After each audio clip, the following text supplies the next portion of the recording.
আল্লাহর রাসূল বলেন, ভাই জিবরাইল, আপনি তো আমার মালিকের নৈকট্যের সম্মানিত ফেরেশতা, আপনি কেন কাঁদেন? জিবরাইল আলাইহিস সালাম বলেন, হে আল্লাহর রাসূল, ইবলিস তো মালিকের ফেরেশতা ছিল, তার ব্যাপারে আমার মালিকের কি সিদ্ধান্ত হইল? হারুত মারুত তারাও তো মাওলার ফেরেশতা ছিল, তাদের ব্যাপারে আমার মালিকের কি হুকুম হইল? আমার তো জানা নাই, আমার ব্যাপারে আমার মালিক কি হুকুম দেবে। এই জন্য আমি জিবরাইল কান্দি। আল্লাহ রাসূল সাল্লাল্লাহু আলাইহি ওয়াসাল্লাম কথা শোনার পরে কান্দে। তিনি মসজিদে নববীর ভিতরে ঢুইকা দেখে একদল সাহাবায়ে কেরাম আনন্দ ফুর্তি করতেছেন। আল্লাহ রাসূল ডাক দিয়ে বলে, আমার সাহাবারা, তোমরা কি মৃত্যুর কথা ভুলে গেল? এইমাত্র আমার কাছে জিবরাইল আমিন আসছিল, যে জাহান্নাম বেহেশতের বিবরণ দিয়েছে, ওই জাহান্নামের এক সেকেন্ডের আযাব সহ্য করার শক্তি দুনিয়ার কোন মানুষের নাই। আমরা রোজা রাখি, রোজা দিয়ে আল্লাহ করবে কি? কোন কাজ আছে? আমরা হজ করি, হজ দিয়ে আল্লাহ করবে কি? কোন কাজ আছে? আমরা কোরবানি পশু জবাই করি, এর রক্ত গোশত আল্লাহ দেয় কি? নেয় কি? দেখে কি পায়? তোমার আমার ভিতরে অবস্থা, কথা ঠিক কিনা? হুজুর নামাজ পরীক্ষা, আর আমার মালিক পরীক্ষার জন্য দুনিয়াতে পাঠাইছে মেয়া। এখানে মেয়া করে তোমার সমস্যা, যে ও আল্লাহর বান্দারা ভাই, বুঝছেন? মালিক আমাদেরকে পাঠাইছে কিসের জন্য? কথা হয় না? পরীক্ষার জন্যে। আমার মালিক বলছেন, লিয়াবলুয়াকুম আইয়ুকুম আহসানু আমালা।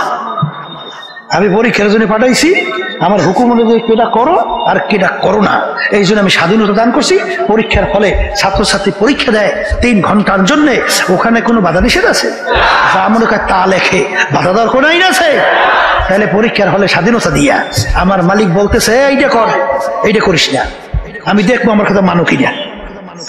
কথা বলছেন?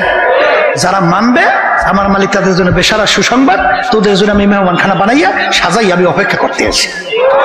এই কথা ঠিক না ভাই? ঠিক। আর যদি আমার কথা অনুযায়ী না চল, তাহলে জেলখানাও বানাইছি। ওই জেলখানার মধ্যে এক এক অপরাধের জন্য বিচারকের সামনে যখন আসামি বলে, স্যার অন্যায় করছি একটা, মাফ করিয়ে দেন, আর করবো না, ওয়াদা করতেছি। জজ সাহেব মাফ করে না? করে। বলে, ওরে আসামি, মাপের কোনো আইন নাই, অন্যায় একটা করছো, একটা শাস্তিই দেব, 2টা দেব না। কথা ঠিক? তাহলে 1 ওয়াক্ত নামাজ পড়বেন বলতে বলতে অন্য ওয়াক্ত আসছে। কেউ যদি ইচ্ছে করে 1 ওয়াক্তের নামাজ নিয়ে অন্য ওয়াক্তে কাজা কইরা পড়েন, এই অপরাধের জন্য 2,88,00,000 বছর জাহান্নামের আগুনে জ্বলা লাগবে। একটা রোজা যদি কেউ ইচ্ছা করে ছাইরা দেন রমজান মাসে, কম পক্ষে 70,000 বছর জাহান্নামের ওই জেলখানা আগুনে জ্বলা লাগবে।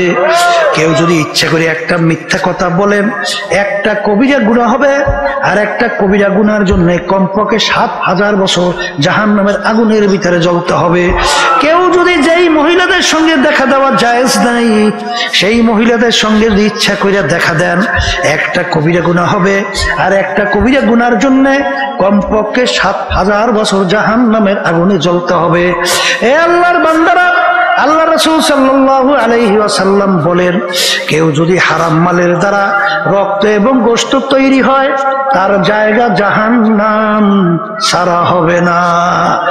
আমিনু কামা আমানান নাস, তোমরা ঈমান আনো সাহাবায়ে কেরাম যেভাবে ঈমান আনছিল। বাজান একটা উদাহরণ খেয়াল রাখা দরকার। আবু বকর সিদ্দিক রাদিয়াল্লাহু তাআলা আনহু গোলাম ছিল, আজাদ করে দিয়া বলে, গোলাম তুমি আজাদ। মাঝে মাঝে কিছু খাদ্য নিয়ে আসতে বলে, নিয়ে আইসো। মাঝে মাঝে খাদ্য নিয়ে আসে। তুমি কিভাবে কামাই করছো? যখন দেখতেন হালাল তিনি খাইতেন। বাজান একদিন পেটও আবু বকর সিদ্দিক রাদিয়াল্লাহু তাআলা আনহু, তার পেটে বড় ক্ষুধা। গোলাম খাদ্য নিয়ে আসছে, জিজ্ঞাসা না কইরে খাদ্য খাইয়া ফেললো। গোলাম ডাক দিয়ে বলে, হযরত আপনি না জিজ্ঞাসা করে কেন খাদ্য খাইলেন? তখন বলেন, বাবা তুমি তো অন্যান্য সময় হালাল উপায়ে তুমি আনো, আজকেও চিন্তা করছি হালাল উপায়ে আনছো, পেটেও বড় ক্ষুধা, জিজ্ঞাসা না করে খাইয়ে ফেলছি, এখন বলো কিভাবে তুমি কামাই করছো? গোলাম বলে, হুজুর আমি যখন কাফের ছিলাম জাদুবিদ্যার মাধ্যমে একটা লোককে তদবির করছিলাম, সেই লোকটার সঙ্গে এখন দেখা লোকটা ভালো হয়ে গেছে, ওই যে ভালো হয়েছে ওই বিনিময় আমাকে এই খাদ্য দিছে। তখন আবু বকর সিদ্দিক রাদিয়াল্লাহু তাআলা আনহু বলেন, আল্লাহু আকবার, আল্লাহু আকবার। বাজান জাদুবিদ্যার মাধ্যমে তদবির করা কামাই সম্পূর্ণ হারাম, তুমি তো আমাকে হারাম খাওয়াইছো। এই কথা বলে তিনি গলার ভিতরে আঙ্গুল দেওয়া শুরু করলো। লোকেরা বলে, হযরত আপনি তো না যাই না খাইছেন, আল্লাহ তো মাফ কইরা দেবে। আর বর্তমানে যদি আমাদের যুগ হইতো কত ফতুয়া বের হইতো, তার কোনো শেষ নাই। কথা ঠিক না? ঠিক। এই আর সে বলতেছে হারাম খাদ্য আমার পেটের ভিতরে আমি হজম হইতে দেবো না। হযরত তাইলে পেট ভইরা পানি খান, পানি খেলে গলার ভিতরে আঙ্গুল দেওয়ার সঙ্গে সঙ্গে খাদ্য বের হয়ে আসবে। তিনি পেট ভইরা পানি খেইলো, গলার ভিতরে আঙ্গুল দিল, বমি হলো, তারপরে হারাম ওই খাদ্য ভিতর থেকে বের হয়ে আসলো। তিনি বলেন, আলহামদুলিল্লাহ, হে আমার মালিক, দয়া মায়া করে হারাম খাদ্য আমার থেকে বের করছেন। এই ছিল তাদের ঈমান, এই ছিল ঈমান। আর বর্তমানে একদল বের হইছে, এই ক্ষমতা পাইয়া ক্ষমতা সম্পূর্ণ দলের সঙ্গে জড়াইয়া টেন্ডারবাজি, সাদাবাজি, জুলুমবাজি, মিথ্যাবাজি, ধোঁকাবাজি, এইটা করে সম্পদ তো গুছায় গুছায়। শুধু তাই না, এই কানাডা সহ বিভিন্ন দেশে বেগম পাড়া পর্যন্ত তৈরি করে। ওদিকে যখন বয়স হয়, বয়স তখন যায় কই, কোলে বইলেন নেতায় হজ করতে যায়, যায় কই হজ করতে যায়। হজ দিয়ে আইসে এখন নেতা রাতে কোনে তসবি যায় না, তসবি করতে আছে, বানছে বেরু একটা লাগাইছে, লম্বা জামা গাই দিয়া, এখন তো একের হাজি সাপ। তুমি ভালো করে যাই না রাখো, যতক্ষণ পর্যন্ত যেই পরিমাণ সম্পদ তুমি ধোকাবাজি কইরা, টাউলটামি পাল্টামি কইরা, টেন্ডারবাজি, চাঁদাবাজি কইরা যেই সম্পদ তুমি ভক্ষণ করছো, ব্যবহার করছো, তুমি সম্পদ গুছাইছো, ওই পরিমাণ সম্পদ তুমি যতক্ষণ পর্যন্ত, অর্থাৎ যদি সরকারি ফান্ডের নিয়ে থাকো, সরকারি ফান্ড কোন ব্যক্তির থেকে যদি নিয়ে থাকো, ব্যক্তিকে ফেরত না দেওয়া পর্যন্ত 10 বার না, তুমি যদি 50 বার হজ করো, জাহান্নাম ছাড়া তোমার জায়গা হবে না। হাদিসের ভিতরে আছে, ইল্লা বিল হক্কুল ইবাদ, ইল্লা বিল হক্কুল ইবাদ, ইল্লা বিল হক্কুল ইবাদ। এই যে আমার বাজানদেরকে বলো তাদের ঈমান কেমন ছিল। ওমর ফারুক রাদিয়াল্লাহু তাআলার নাম শুনছেন? শুনছেন না? নীল নদীর নাম শুনছেন? নীল নদী, এই নীল নদীর আস্তে আস্তে আস্তে নীল নদীর এই প্রতি বছর একটা নিয়ম ছিল, একটা সময় পানি শুকিয়ে যাইত, আর ওই পানি শুকাইলে ওই নীল নদীর পানি খেইয়া লোকজন বাঁচে, আর ওই পানি দিয়ে ফসলাদি হয়। পানি শুকাই গেলে মানুষ সব শেষ, কিন্তু করা লাগবে কি, একটা সুন্দরী যুবতী, একটা মেয়েকে ওই নীল নদীর ভিতরে বলি দেওয়া লাগবে, বলি বলেন সবাই, তাহলে নীল নদীর পানি জারি হইত, চালু হইত। এখন ইসলাম যখন নাকি আমিরুল মুমিনিন ওমর ফারুক রাদিয়াল্লাহু তাআলা আনহু তার আয়াতের ভিতরে যখন নীল নদী পরিচালনার দায়িত্ব এলাকায় এসে গেছে, এখন নিয়ম অনুযায়ী তো নীল নদীর পানি শুকাইছে, এখন নিয়ম কি, সুন্দর একটা যুবতী মেয়েকে বলি দেওয়া ইসলামে জায়েজ আছে না? ও কয় কি জায়েজ নাই? এখন দেখবেন এক শ্রেণী কিন্তু ফতুয়াবাড়ি করবে, এই মিয়া লক্ষ লক্ষ মানুষ, তাদের জীবন বাঁচা লাগে না, একটা জান গেলে করার কি, অন্তত লক্ষ লক্ষ মানুষ জীবন তো বাঁচাইতে হইবে, তাহলে একটা তো বলি দেওয়াই দেখবে। বর্তমানে একদল বাইরেছে না, এই মিয়া বেপরদা মহিলা তো গুলো একসঙ্গে টেবিলে বইয়ে চা খায়, নাস্তা করে, মিটিং করে, আসতে করে, ফতুয়া দিয়ে করে না, না ফতুয়া ছাড়া আসতে কয় দেয়, তোর ফতুয়া বেরিয়েছে না, তখন কইবে কি মন্দের ভালো, মন্দের বাংলাদেশে যদি মন্দের ভালো লাগে, ভালো আছে কোন দেশে? যেই দেশে 92% জনের মতো মুসলমান বসবাস করে, সেই দেশে যদি মন্দের ভালো হয়, ভালো হইবে কোন দেশে? জোরে বলেন, কথা ঠিক না? ঠিক। এখন ইসলামে কে বলি একটা যুবতী মেয়ে জবাই দেওয়া যায় আছে? এখন এলাকার গভর্নর পানি শুকাইছে নদীর, যুবতী মেয়ে জবাই না দিলে পানি আসবে না, এখন করা কি? গভর্নরকে বলো কি এত ইসলামে জায়েজ নাই, তাহলে করা লাগবে কি? মানুষ দিয়ে সব মরবে, বলে আমির এর কাছে জানা লাগবে। আমির মুমিন ওমর ফারুক রাদিয়াল্লাহু তাআলা আনহু তার কাছে সংবাদ পৌঁছল, আমির ঘটনা তো এই। আমির বলে বলো কি, একটা সুন্দরী মেয়ে জবাই দেবে, তার ভিতরে পানি আসবে, কথার কথা, তাহলে আমার আল্লাহর ক্ষমতা কোথায়? আমার মালিকের ক্ষমতা কোথায়? আমিরুল মুমিনিন ওমর ফারুক রাদিয়াল্লাহু তাআলা আনহু ওই নীল নদীর কাছে চিঠি লেখে। কি লেখে? আল্লাহ মাফ করুক, আমাকে যুগে হইলে কইতো কি হুজে হুজুর বলে পাগল হয়ে যেত, আসছে পাগল। নদীর কাছে চিঠি লেখে, হ্যাঁ পাগলামি না? ভালো পাগলামি না?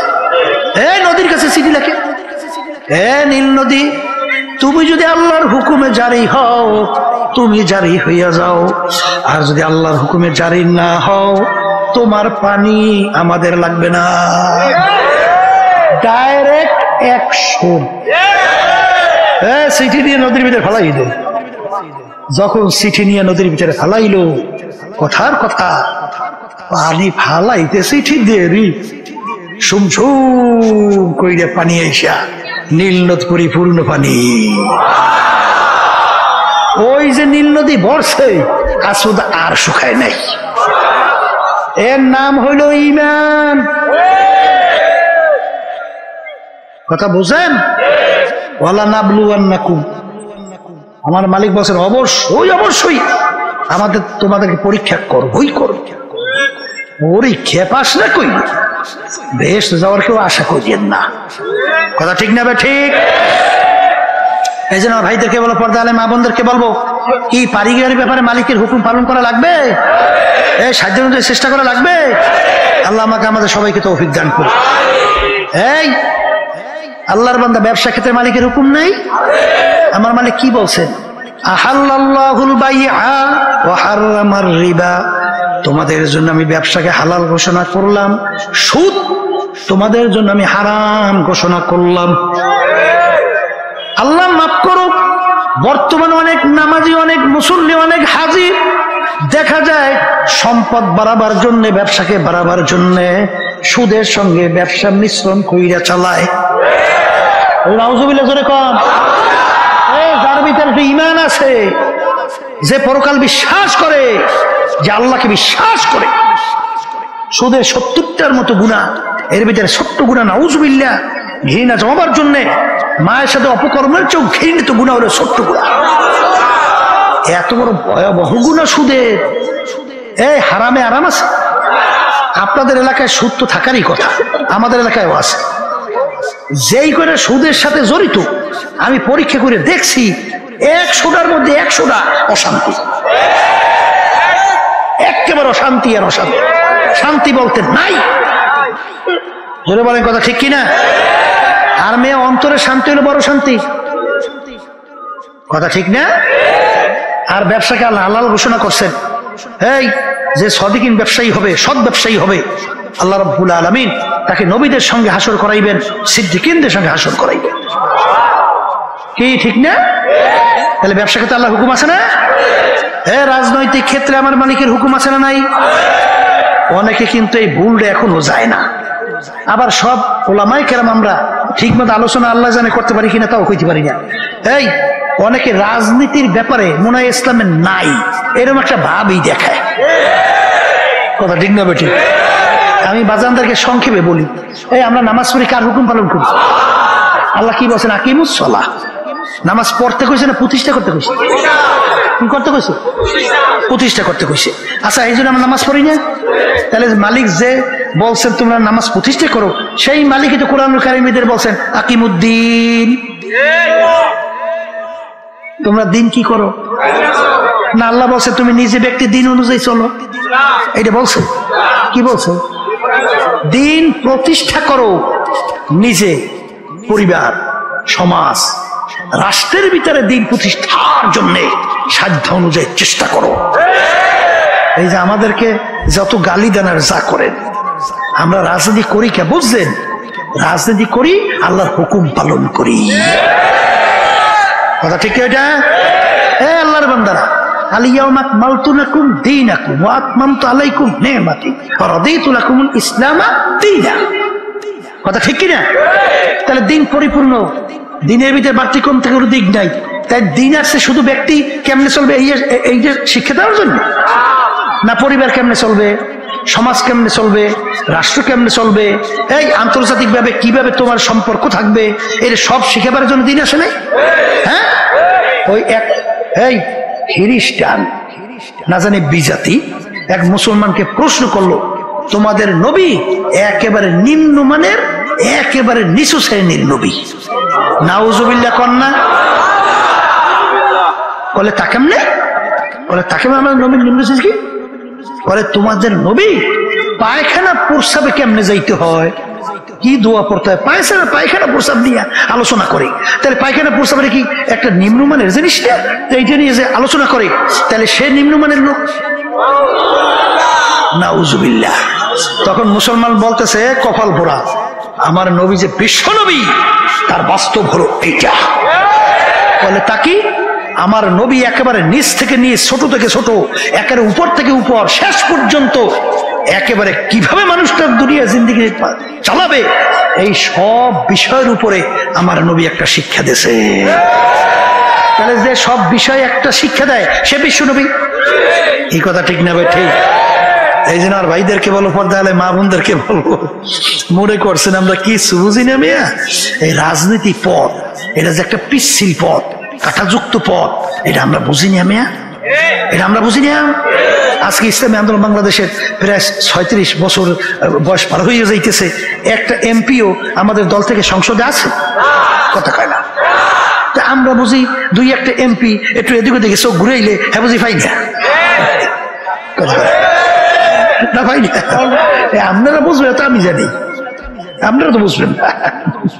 ইংরেজি কথা বলছেন, টাকার কথা বলে শত শত টাকা তো আল্লাহর রহমতে আমনে দোয়ায় বলতে গেলে তো ইসলামী আন্দোলনের জন্য অন্টু,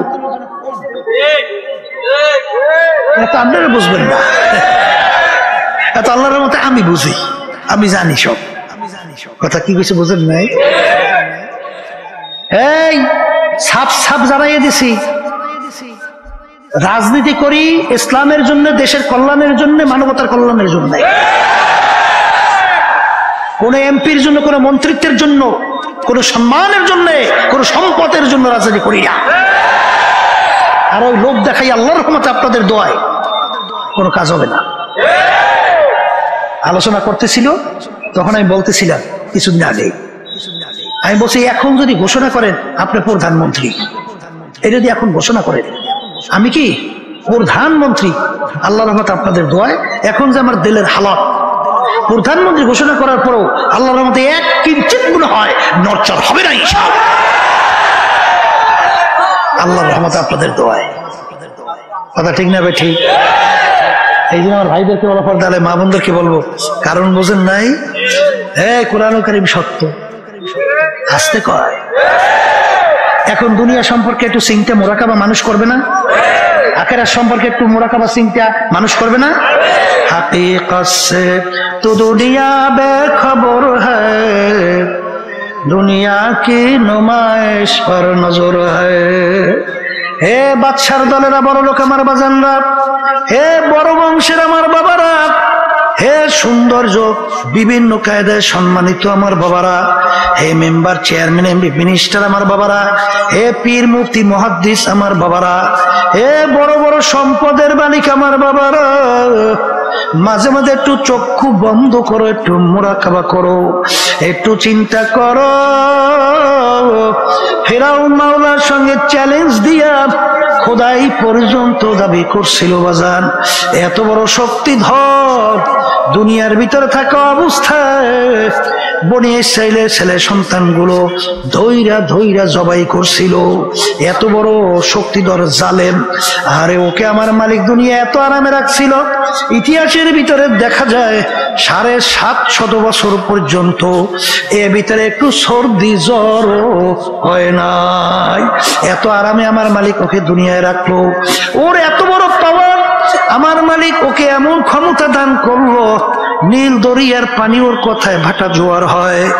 আর ওর বাড়ির দরজা এমন একটা গাছ ছিল, যেই গাছের পাতা যেগুলো রোগের নিয়াত করে খাওয়ার সঙ্গে সঙ্গে রোগ ভালো হয়ে যাইত।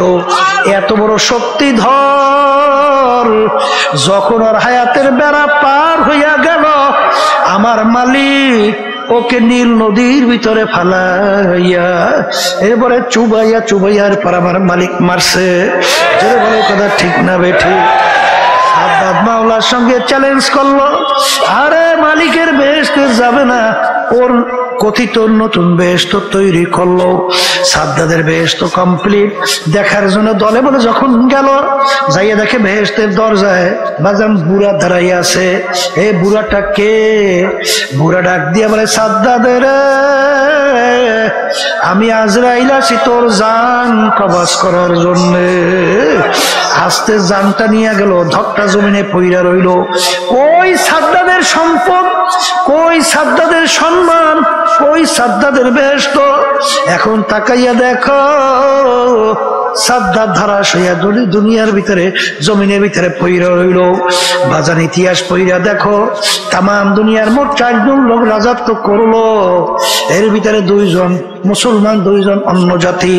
এর ভিতরে বাদশাহ ইস্কান্দার বাদশাহ যাকে বলা হয়, ইন্তেকালের আগে ওসিয়ত করছিল, আমার মৌতের পরে গোসল করাইয়া কাপড় পরাইয়া হাত বাহিরে রেখে খাটের ভিতরে উঠাইয়া শহর ঘুরাইয়া দাপন করিও।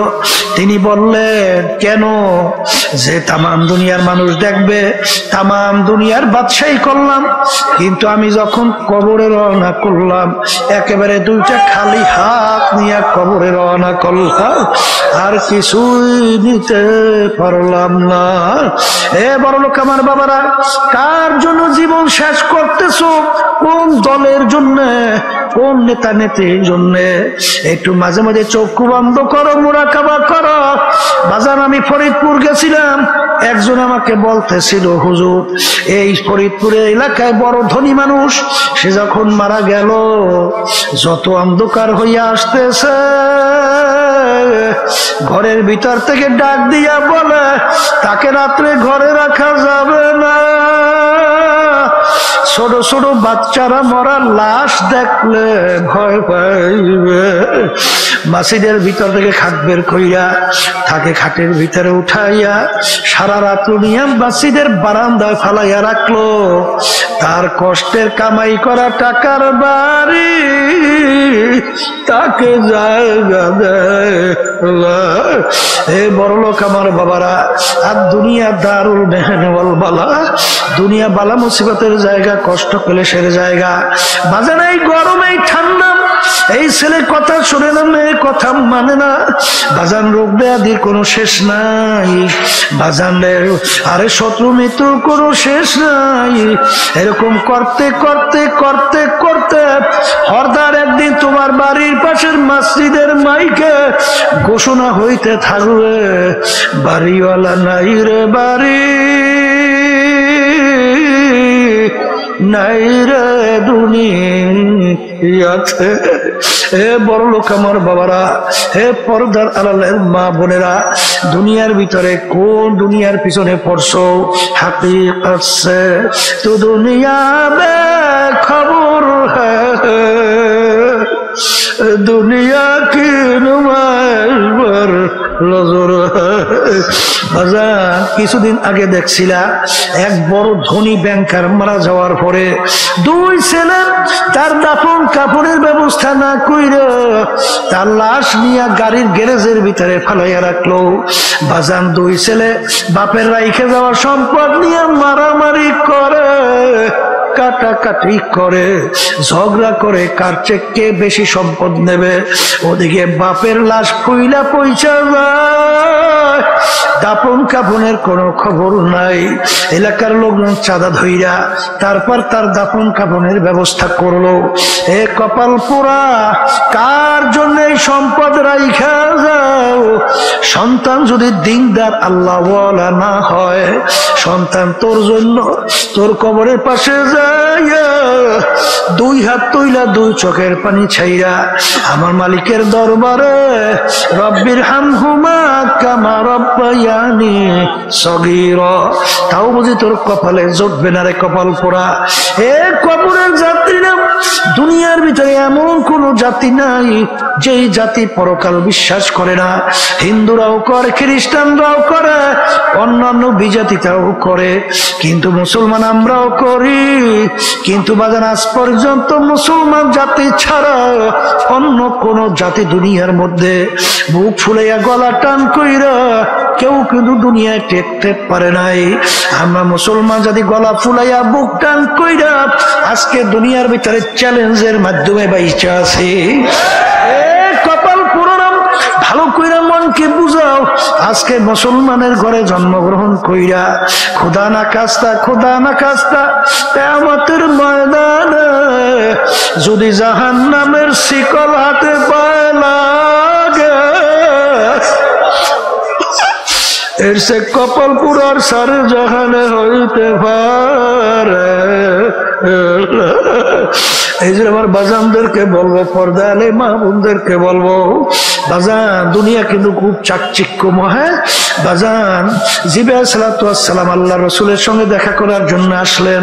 আল্লাহর রাসূল বলেন, জিবরাইল আমার ভাই, আপনাদের কোন সময় সচরাচর আসেন না, এরকম সময় কেন আসলেন? আল্লাহ জিবরাইল আলাইহিস সালাতু ওয়াস সালাম বলেন, আল্লাহর রাসূল আমার মালিক আমার বেহেশত ও জাহান্নাম দেখাইছে, ভিতরও দেখাইছে, বাহির পাশও দেখাইছে। হে আল্লাহর রাসূল, বেহেশতের চতুর্পাশে কাটার বেড়া, জাহান্নামের চতুর্পাশে মনোরম ফুলের বাগান। আরে আমার ভয় হয় আপনার উম্মতেরা, আল্লাহর বান্দা বান্দিরা বেহেশতে যখন ঢোকা শুরু করবে, কাটার গুটা লাইগা সইরা যায় নাকি আমার ভয় করে।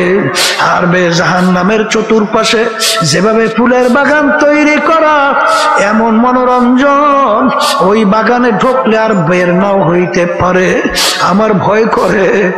আরে এই কথা বইলে জিবরাইল আলাইহিস সালাতু ওয়াস সালাম কান্দেন। আল্লাহর রাসূল বলেন, ভাই জিবরাইল, আপনি তো আমার মালিকের নৈকট্যের সম্মানিত ফেরেশতা, আপনি কেন কান্দেন? জিবরাইল আলাইহিস সালাতু ওয়াস সালাম বলেন, হে আল্লাহর রাসূল, ইবলিস তো মালিকের ফেরেশতা ছিল, তার ব্যাপারে আমার মালিকের কি সিদ্ধান্ত হইল? হারুত মারুত তারাও তো মাওলার ফেরেশতা ছিল, তাদের ব্যাপারে আমার মালিকের কি হুকুম হইল? আমার তো জানা নাই, আমার ব্যাপারে আমার মালিক কি হুকুম দেবে। এই জন্য আমি জিবরাইল কান্দি। আল্লাহ রাসূল সাল্লাল্লাহু আলাইহি ওয়াসাল্লাম কথা শোনার পরে কান্দে। তিনি মসজিদে নববীর ভিতরে ঢুইকা দেখে একদল সাহাবায়ে কেরাম আনন্দ ফুর্তি করতেছেন। আল্লাহ রাসূল ডাক দিয়ে বলে, আমার সাহাবারা, তোমরা কি মৃত্যুর কথা ভুইলা গেল?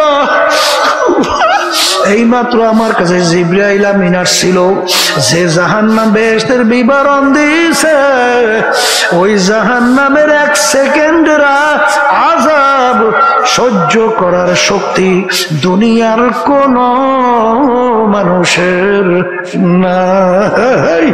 এই জন্য বাজানদেরকে বলবো, পর্দা আলে মা বোনদেরকে বলবো, বাজান নামাজ না পড়া একটা মজা, ছেলেরা মেয়েদের সঙ্গে আড্ডা মারতে মজা, মেয়েরা ছেলেদের সঙ্গে আড্ডায় মজা, গান বাজনা বেয়াপনাম অশ্লীলতা মাতুকবাড়ি সরদারি চাঁদাবাজি টেন্ডারবাজি ক্ষমতা প্রয়োগ একটা মজা। বাজান ওই ফুলের বাগানে ফুল তোলো, খোদা না কাজটা যখন হায়াতের বেড়া পার হবে, মালিক ডাক দেয়ার আজরাইল আরে আমার বান্দা বান্দি বড় শখ করে বানাইছিলাম, আমার সমস্ত নেয়ামত ভোগ করছিল, আমার দেওয়া নেয়ামত চক্ষু দিয়া দেখছে, আমার দেওয়া নেয়ামত জিহ্বা দিয়া কথা বলছে, আমার দেওয়া নেয়ামত কান দিয়া শুনছে, আমার দেওয়া নেয়ামত ব্রেন দিয়া পড়াশোনা করছে, ব্রেন দিয়া ব্যবসা বাণিজ্য করিয়া সম্পদ গুছাইছে, আমার সমস্ত নেয়ামত ভোগ করছিল, আমার হুকুম মানে নাই। ও ভাই, ও আজরাইল, ওকে জাহান্নাম না দেখাইয়া মউত করিও না। জিবে আজরাইল সালাতু ওয়াস সালাম আসবে, তার মাথা আসমানে, পাও তার জমিনে, এক হাত মাশরিকে এক হাত মাগরিবে, দুনিয়া জোড়া তার শরীর, নীল রঙের মতো দিঘির মতো দুইটা চক্ষু, শরীরের ভিতরে লাম্বা লাম্বা কালো কালো কতগুলো পশম, প্রত্যেক পশমের গোড়া দিয়ে আগুনের জিহ্বা বাইর হইতে থাকবে। আরে ওদিকে আজরাইল এই সূরাতে আসবে, নাফরমানের রূহটা 360টা মকামে পালাপালি করতে থাকবে।